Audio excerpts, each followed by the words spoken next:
And welcome to Wretched. My name is Todd Friel. I am your host. The wretch the song refers to. Believe it or not everybody was thrilled with yesterday's program. Friel, we've never been thrilled. The point is, we brought up a subject that is very delicate, and we did not bring it up to be salacious or go bing. So please permit me to share with you why I was willing to go out on a bit of a limb to discuss an issue that we evangelical Christians must be discussing when it comes to the issue of adoption, and that is the issue of reactive attachment disorder. What is this malady that I believe accompanies every adoption? It is an issue that a child, small, can be older, experiences a great trauma. They get separated from mom. It's a house of chaos. They never have their needs attended to. And they develop bad thinking about relationships. They frequently don't develop a conscience like they should. They see authority as the enemy. They don't know how to interact rightly with people. And so they go about the business of upsetting your apple cart because they feel like they need to be in control because they've always had to be in control. This issue causes a great deal of pain for many parents, and I do not bring this issue up lightly to scare you or to dissuade you from adopting. I bring this up for the sake of full disclosure, so that every parent can know what they are most likely going to face. Second, I bring up this issue so that the churches can be willing to say to the adoptive parents that they've been encouraging to adopt, we're with you. We got your back, and we will stand with you until your child is out of the home. If a church is not willing to make that commitment to every family that they encourage to adopt, they shouldn't be encouraging anybody to adopt. I'm sorry. But if you're going to encourage somebody, rightly so, it's a picture of the gospel. Let's keep proclaiming adoption. But if we as churches are not willing to say, and we're with you, and we will sacrifice weekends, we will sacrifice money, and we will go through your challenges with you because you are going to need the church, then we should not be promoting adoption if we're not willing to do that. Furthermore, get ready for this statement, and you've probably never heard anybody in Christian circles utter this sentence, and I'm not doing this to be sensationalistic. I am not doing this to frighten anybody. But if you are not aware of what this issue is, and you have not studied it well, you're not ready to adopt yet. Furthermore, and this is going to be even bolder, not every person is equipped to parent an adopted child. Did you catch that? Not every parent has the makeup to deal with the challenges surrounding children with reactive attachment disorder. And you need to think, I am going to have a child with these issues. Can I deal with it? Because you see, reactive attachment disorder requires parenting flipped upside down. Normally, if you have a child who is disobedient, you would deal with it, address it, confront it, even discipline. Now, that's reverse for a child with reactive attachment disorder. If you scold, or if you raise your voice, or if you discipline your child, guess what? They like that. And so they will provoke you to get a response from you because they want chaos out of you because that brings them peace. For instance, and you're going to think that this is trite, but you have a child with reactive attachment disorder, and you tell the child, put your shoes on. And you teach the child lovingly as a parent how to put their shoes on. The right one goes like this, and the left one goes like that, and that's how we put on our shoes. Go ahead, you try it. And they put the left one on the right one and the right one on the left one. Okay, I get that. We all have to learn. So you teach them again. And they do the same thing again. And you teach them again. And they put them on the wrong feet again. And this goes on for, let's say, months. Every single time shoes are on the wrong feet, and you hearken back to math class and you think, statistically, they should get it right on occasion. 50-50 shot at getting the right shoe on the right foot and the left one on the left piggy. Why are they constantly getting this wrong? Because they have reactive attachment disorder and they want to get up your nose. That's why. So they do it intentionally. So that you explode like that because they go, I win, you lose. And if you hear that little story and can multiply that by times 752 on average, then you're ready for a day in the life of reactive attachment disorder. And if that to you sounds like, whoa, I'm not sure that I can deal with that, then proceed with caution. Please hear me. This is not to scare, to terrify, or to cause people to go, that's it, tearing up those adoption papers. It is to make you aware so that you can assess carefully, prayerfully, and with eldership leaders counseling you about whether or not you are prepared for the task of adopting the RAD child. Permit me to share with you, in an endeavor to do that, some of the things that these hurt, broken, and please hear this, when they put their shoe on the wrong feet every single time, it's because inside their thinking is off. It's just been rewired because they have not bonded correctly with the mommy who ever held them, or they were just constantly bopped around from foster house to foster house. This isn't because they're these wicked little things. That just they've got to have chaos. They can't have an attachment with you because that's like going into the danger zone. And so they persist at these behaviors for self-preservation. We will take a short break and come back with 20 ways that the reactive attachment disorder child goes about the business of trying to make the adoptive parent's home a nightmare. Next on Wretched.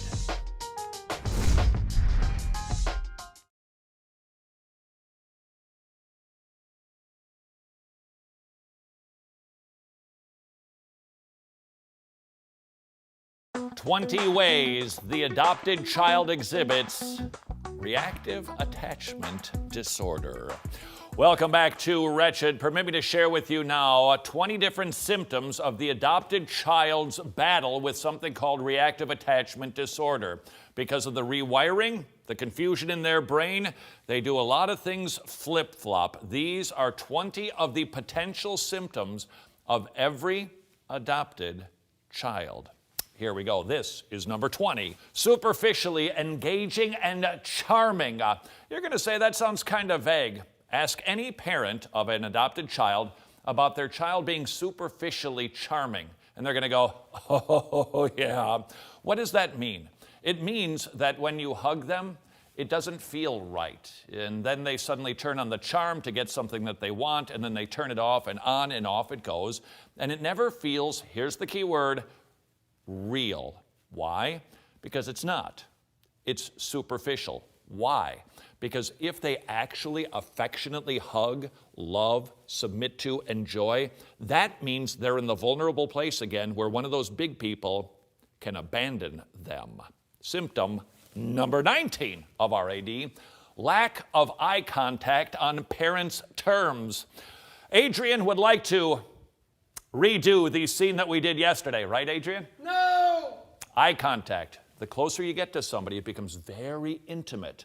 That's what happens with mother and child. With the adopted child who didn't experience that or who had that broken and suffered a very, very big wound, they don't want to get intimate again. Eye contact is, we're rubbing noses in your eye, or with your child. How's about with your, I'm not scaring you, am I one? With your child, what do? You put your nose to the forehead and then you do one eye. That's so intimate. They can't do that. Why? Because it's so intimate. Now imagine new mommy, new daddy, they want to love on the child, and the child won't do it. Eyes will go anywhere. And it's like, come on, I'm just trying to love you here. Imagine their heartache on both sides of the smooch. Symptom number 18, indiscriminately affectionate with strangers. Please try to imagine this. You adopted a child. You've been loving this child. You've been praying for this child. They come into your home and you're loving all over them. You got the nursery all set up. And they do everything they can to get up your nose.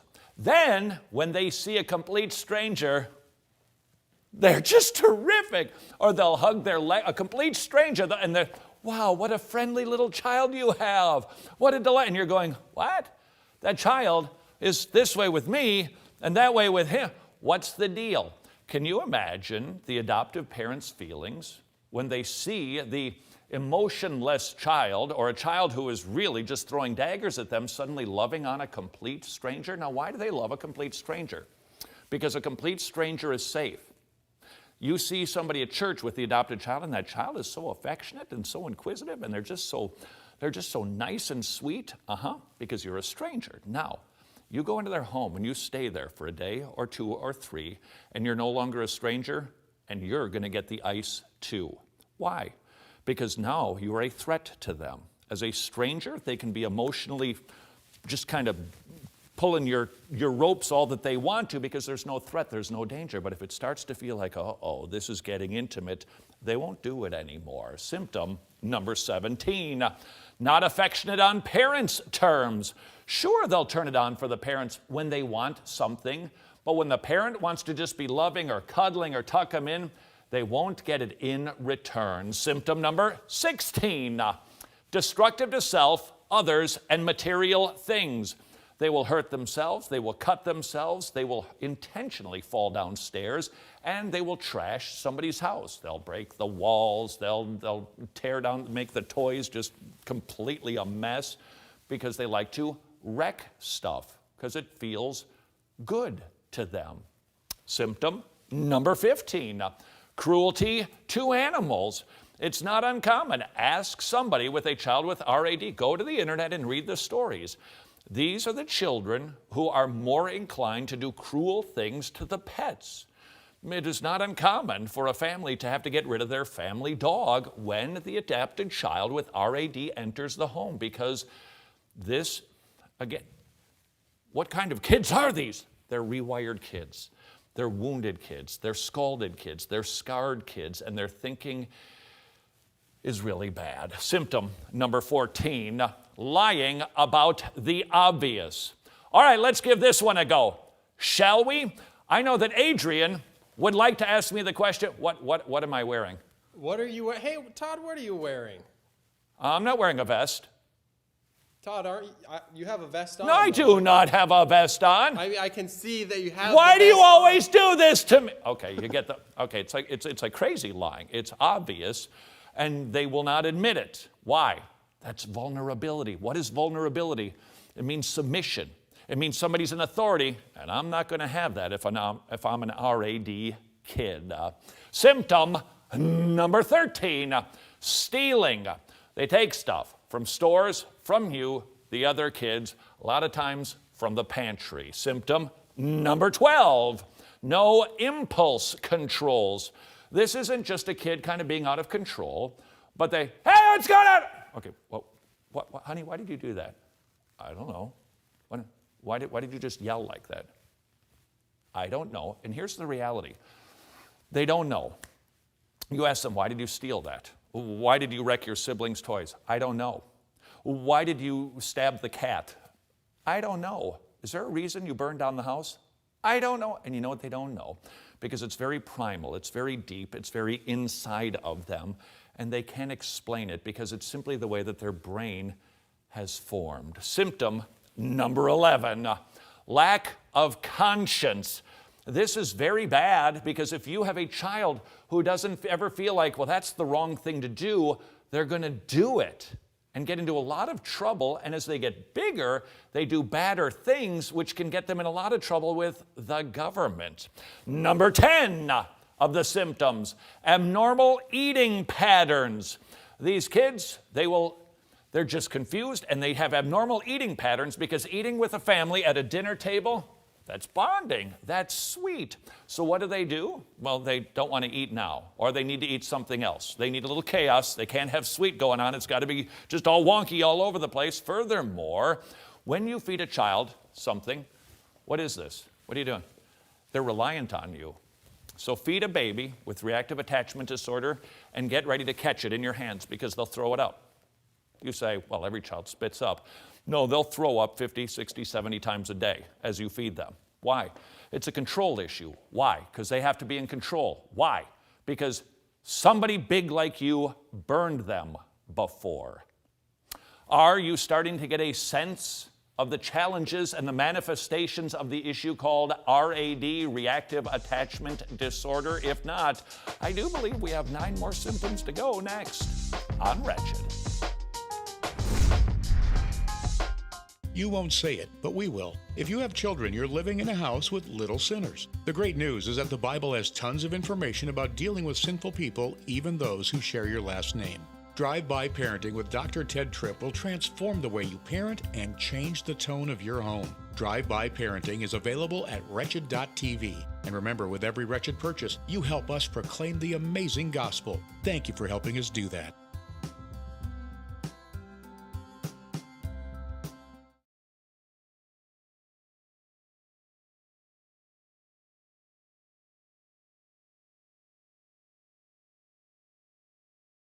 And now, another horrific dramatic recreation. Welcome back to Wretched. This is our impersonation of church on Sunday morning. You are you. I am the parent of an adopted child with reactive attachment disorder. Hey, Todd, how are you? Dude, we're in church. Yeah, that's great. It's always great at church. How is the family? How's the kids? Wonderful. They're amazing, just incredible. You know what? I was telling watching you. Wretched TV the other day, and they were talking about something called RAD. Do you deal with RAD symptoms of that? How did you know? I challenge you. Ask the families in your church who have adopted children some of the challenges that come with reactive attachment disorder. We should not be surprised that this issue exists. Why? Because every adoption, while wonderful, nevertheless, is a story of heartbreak for a baby. There's been some sort of break. There's been some sort of trauma. And these children, no fault of their own. They didn't ask for this. This should not have happened to them. It is not the way that God intended it to happen. But they experienced trauma and hurt and wounding from big people like us. Now, loving Christian parents come along to adopt them, and these poor kids, they just see them as like danger. They are toxic. They're the worst thing that could happen because those are the people who scalded me. Before we get to the other symptoms of reactive attachment disorder to help us all appreciate this issue, if you're an adopted child, I promise you, the parents who adopted you love you like you can't even imagine today. And I also know this, you are in that adoptive home because God wanted you there. He did this in a special way to bring you from where you were to where you are. You can trust your parents because you can trust Him. It's okay. Let me share with you now 9 more symptoms of reactive attachment disorder. This is number 9, poor peer relationships. These children frequently get along well with younger children or with adults. It's their peers that they struggle with.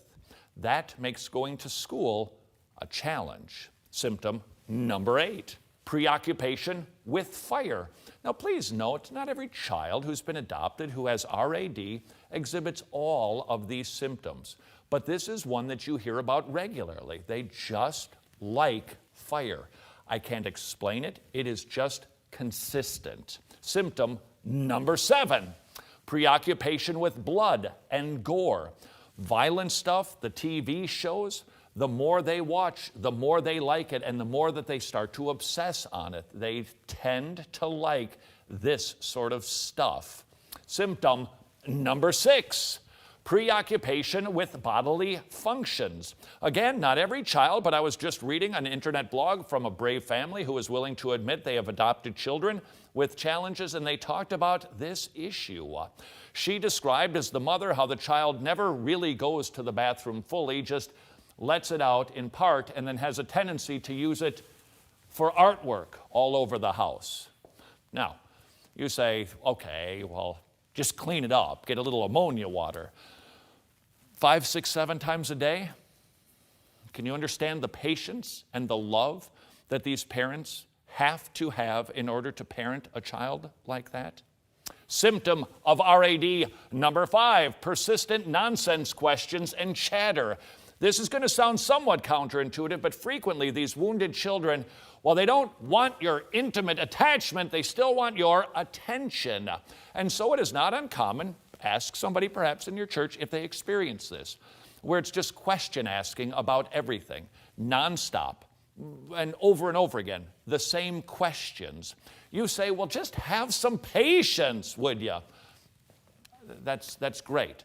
But you're having to have patience with a child who is not willing to be helped, but would actually like to see you fail, and more than anything, would like to see you, as the adoptive parent, give them up, because they think that's what they deserve.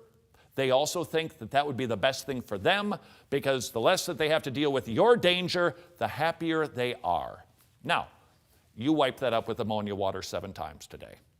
Symptom number 4, nonstop demanding of attention. Symptom number 3 of RAD, triangulation of adults. Typically, mommy is the target because it was mommy that hurt the child. And so during the day while dad's at work, this child is doing everything to wound mommy. Little payback to that woman who represents the other women who have hurt him. Dad comes home, hi, Dad! And it's a different child. Why? Because it's a division of adults. Why? Because if you can break down the power structure, you can break that, then you can be in charge. Why? Because that's the way you need it, because that's the way you've always had to do it. RAD symptom number 2, false allegations of abuse. Now this makes it a laugh riot. You're loving on the child, patient, cleaning up the artwork, and then you go to church and they tell somebody else that you're abusing them. That adds fun to the mix. And finally, RAD symptom number 1, creating chaos. That is the aim, that is the goal of the wounded RAD child. Please, love on these families. Help these families. Don't judge these families. Jump in there and sacrifice for these families, because it takes a church. Until tomorrow, hang in there, by the way, adoptive parents. Go serve your king.